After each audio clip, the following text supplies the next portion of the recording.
নমস্কাৰ ষ্টুডেণ্ট আজি আমি ক্লাছ 8ৰ ইংলিছৰ লেসন নম্বৰ 7 সিম্পেথি লেসনটোৰ যিখিনি এক্টিভিটিজ আছে সেইখিনি আলোচনা কৰি চাও আহা এতিয়া আমি এক্টিভিটিজখিনি চাও আহা read the poem and choose the correct options to complete the sentence A. The poet was in deep sorrow. A proud man came and helped him by yate answer to hobo 3 number giving him gold.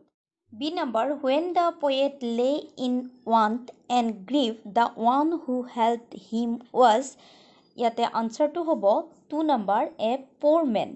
C number the poor man gave the poet yate answer to hobo 2 number sympathy. D number when the poet's sorrow passed, he went to the proud man and yate answer to hobo gave him back the gold.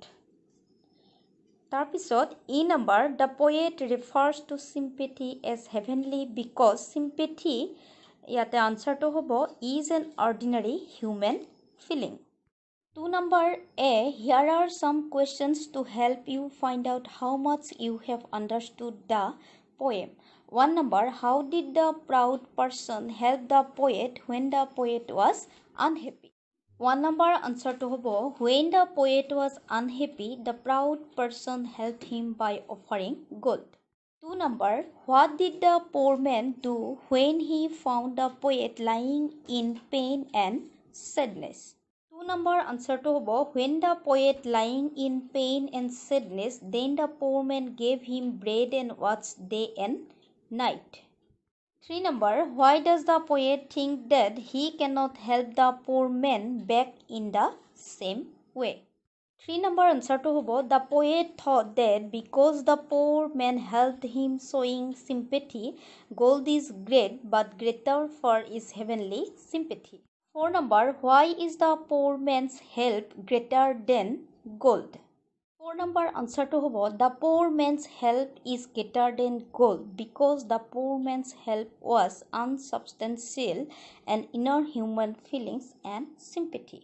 5 number, oh, gold is great but greater for is heavenly sympathy.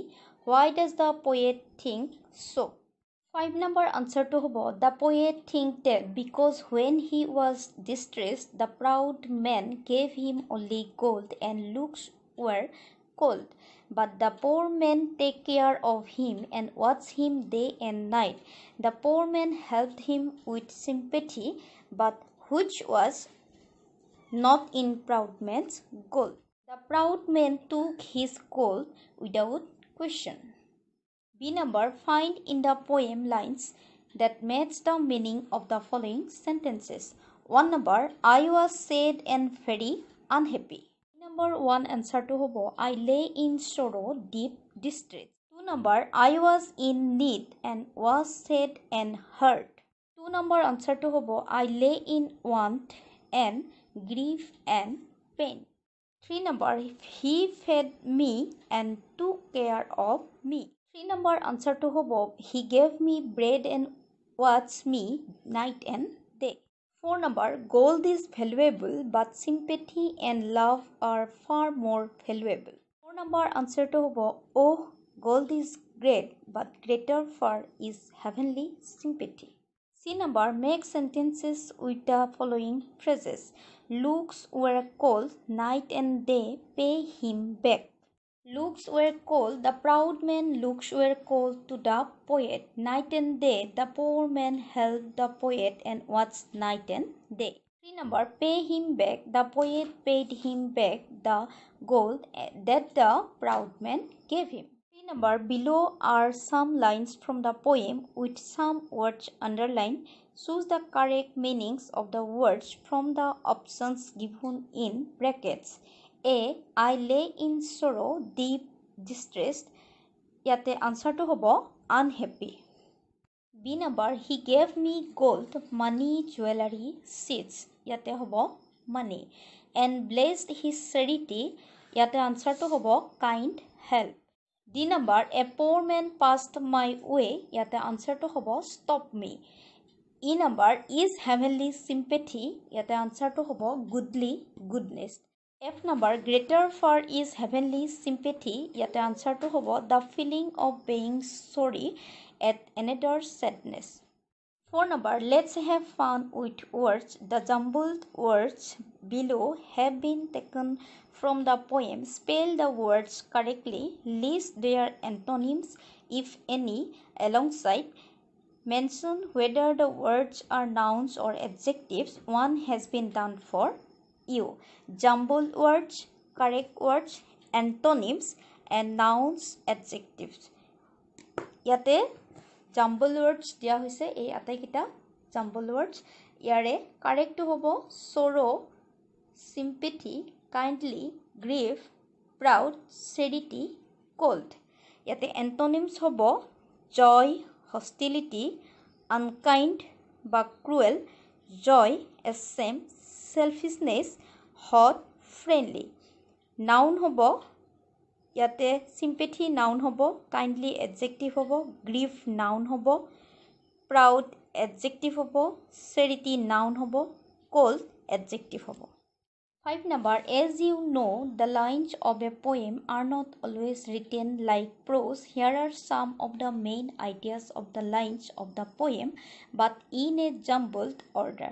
Rearrange each set of words to get a complete sentence. Remember to start the sentence with a capital letter and end it with a full stop. Yate answer khini moi side likhi disu. Deeply distressed was he. He was deeply distressed. Heard a proud man of his grief. A proud man heard of his grief. Looks cold were his looks were cold. Did not offer he a kindly word. He did not offer a kindly word. The gold him back paid to he paid back him the gold. Even thank him I even thank him. Z number, gave him bread the poor man and him look after. The poor man gave him bread and look after him. H number, then the poor man's is gold greater sympathy. The poor man's sympathy is greater than gold. 6 number, read the paragraphs and then match them to the appropriate stanzas of the poem. The poet was lying in sorrow and in pain. A poor man saw him and took care of him. He also offered him food to restore the poet's health. He took great care of the poet until the poet regained his health. When the poet recovered, he went back to the man and repaid all the gold. He also stood straight, offered the man thanks, and blessed him for his help. Once the poet was full of grief and very depressed. A rich and proud man heard about the poet's problems and came to help him. The proud man offered him money but did not offer any words of sympathy. The poet wonders how to repay an act of selfless kindness.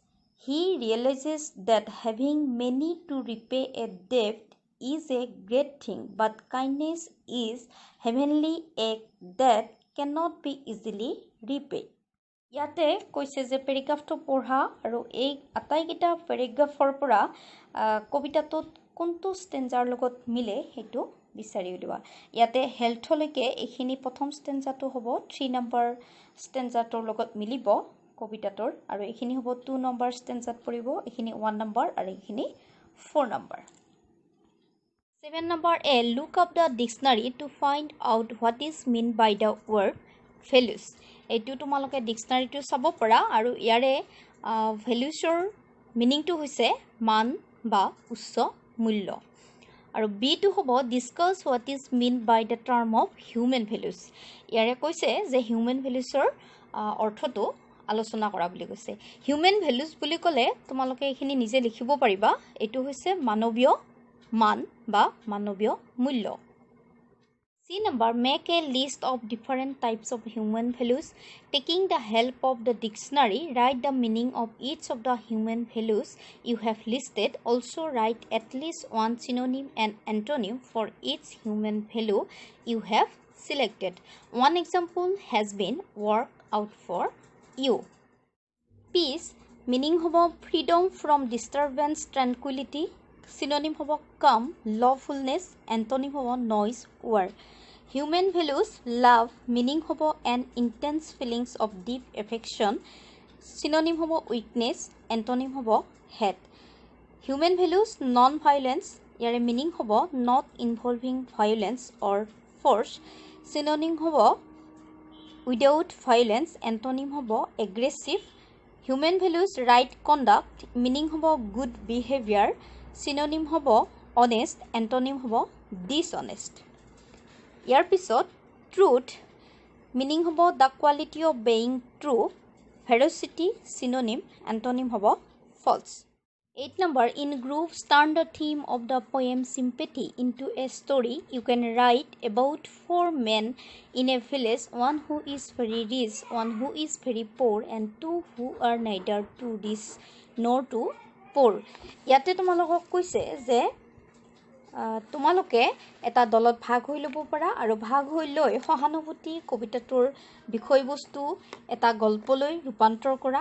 আৰু এখন গাঁৱৰ 4জন লোক আছিল, এগৰাকী হ'ল অতি ধনী, এগৰাকী অতি দৰিদ্ৰ আৰু আন এগৰাকী অতি ধনীও নহয়, অতি দুখীয়াও নহয়। তাৰ বিষয়ে তোমালোকে অলপ লিখিব পাৰিবা। ইয়াতে হিন্টস কেইটামান তোমালোকক দি দিছে। One man fell into deep distress. Describe the type of distress. ইয়াতে কৈছে যে এগৰাকী মানুহ গভীৰ সংকটত পৰিছে আৰু সেই সংকট বা দুখৰ প্ৰকাৰখিনি বৰ্ণনা কৰা। Approach a rich man. Rich man gave money. ইয়াতে কৈছে যে এগৰাকী ধনী লোকৰ ওচৰলৈ গৈছিল আৰু ধনী ব্যক্তিগৰাকীয়ে টকা পইচা দিছিল। He repaid the rich man's money when he recovered from his problems. ইয়াতে কৈছে যে তেওঁৰ সমস্যাসমূহ দূৰ হোৱাত ধনী লোকজনক টকাখিনি উভতাই দিছিল। Later he fell sick, was nursed back to healthy by a poor man. ইয়াতে কৈছে যে পিছত তেওঁ অসুস্থ হৈছিল আৰু এগৰাকী দুখীয়া লোকে শুশ্ৰূষা কৰি তেওঁ আৰোগ্য কৰিছিল। তাৰ পিছত দিছে কনক্লুজন, এইখিনি সামৰণি। ট্ৰাই টু ডু yourself, এইটো তুমি নিজে লিখিবলৈ চেষ্টা কৰিবা। 9 number, let's learn some grammar. Read the following sentences. Give me some bread, take me to the doctor. We can say these sentences in a polite way by using could and would as shown below. A. 1. Could would you give me some bread? 2. I wonder if you could give me some bread. 3 number, would you mind giving me some bread? B number 1, could would you take me to the doctor? 2. I wonder if you could take me to the doctor. 3. Would you mind taking me to the doctor? ইয়াতে 9 number এত যিটো বাক্য দিছে যে give me some bread, মোক কেইখনমান ৰুটি দিয়া। আৰু বি নম্বৰত take me to the doctor, ইয়াতে কৈছে যে মোক চিকিৎসকৰ ওচৰলৈ লৈ বলা। এই দুটা বাক্যকে আমি কুড আৰু উড ব্যৱহাৰ কৰি অলপ খোলাকৈ লিখিব পাৰোঁ। ঠিক এনেধৰণে A 1 2 3 এনেকৈ লিখিব পাৰোঁ আৰু B 1 2 3 এনেকৈ এই চেণ্টেন্সকেইটা আমি লিখিব পাৰোঁ। Now let's practice saying these sentences. Divide the class into 2 groups and give them names. Let one group ask questions beginning with will, would, can, could. The other group will give answers. ইয়াতে কৈছে যে বাক্যসমূহ ক'বলৈ অনুশীলন কৰা আৰু তোমালোকে শ্ৰেণীত দুটা দলত বিভক্ত হৈ সিহঁতক নামবোৰ দিয়া আৰু এটা দলে উইল, উড, কেন, কুডেৰে আৰম্ভ কৰি প্ৰশ্নবোৰ সুধিব আৰু আনটো দলে উত্তৰ দিব। এইখিনি আছিল চিম্পেথি লেচনটোৰ এক্টিভিটিছখিনি। এই আটাইখিনি আমি কৰিবলৈ চেষ্টা কৰিলোঁ। ইয়াৰ পৰা নিশ্চয় তোমালোকে অলপ হ'লেও উপকৃত হ'ব পাৰিবা।